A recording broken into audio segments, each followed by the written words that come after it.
Inilah kisah sejarah asal-usul ayat kursi yang sangat menakjubkan dan penuh peristiwa ajaib. Di antara 6.000 lebih ayat Al-Quran, ada satu ayat yang berdiri di puncak keagungan. Ia bukan sekadar teks suci, melainkan sebuah pernyataan kekuasaan ilahi yang kekuatannya menggetarkan langit dan bumi. Ayat suci itu adalah bernama ayat kursi, yaitu ayat ke-255 dari surah Al-Baqarah. Ayat kursi adalah ayat Madaniyah.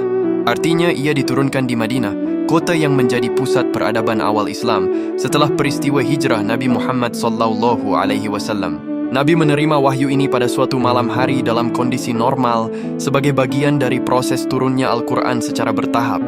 Momen turunnya ayat ini penuh dengan suasana dramatis. Diriwayatkan, saat wahyu agung ini dibawa oleh malaikat Jibril, seluruh alam menyambutnya dengan penuh penghormatan.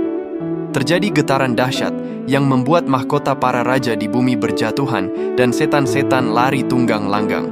Peristiwa kosmik ini menunjukkan betapa besar dan agungnya pesan yang terkandung di dalam ayat ini.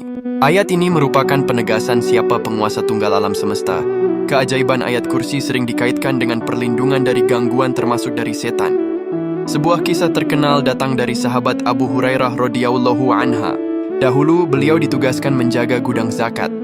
Setiap malam ada pencuri yang datang mengambil makanan. Setelah menangkap si pencuri pada malam ketiga, pencuri tersebut ternyata adalah setan yang menyamar.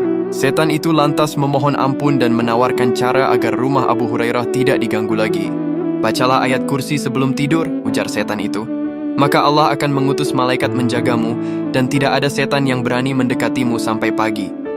Nabi Muhammad juga membenarkan perkataan tersebut, serta mengakui keampuhan ayat kursi ini sebagai perisai dari gangguan setan. Keajaiban ayat kursi ini tidak berhenti di situ. Para ulama juga menyebutkan keajaiban dan manfaat bagi para pembacanya. Yang pertama, sebagai pembuka segala kesusahan. Ayat kursi adalah ayat yang diberkahi, yang dapat membukakan kesulitan, menyingkirkan bencana, dan menghilangkan kesedihan dengan cepat. Yang kedua, yaitu melancarkan rezeki. Secara rutin membaca ayat ini dipercaya dapat membuka pintu rezeki dan menghindarkan dari kemiskinan. Yang ketiga, yaitu sebagai perlindungan saat keluar rumah. Jika dibaca saat keluar rumah, Allah akan mengutus 70.000 malaikat untuk melindunginya dari segala arah.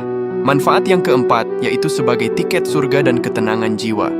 Rasulullah pernah bersabda, barang siapa membaca ayat kursi setiap selesai sholat fardu, maka tidak ada yang menghalanginya untuk masuk surga kecuali kematian. Manfaat yang kelima, yaitu sebagai tameng dari segala keburukan.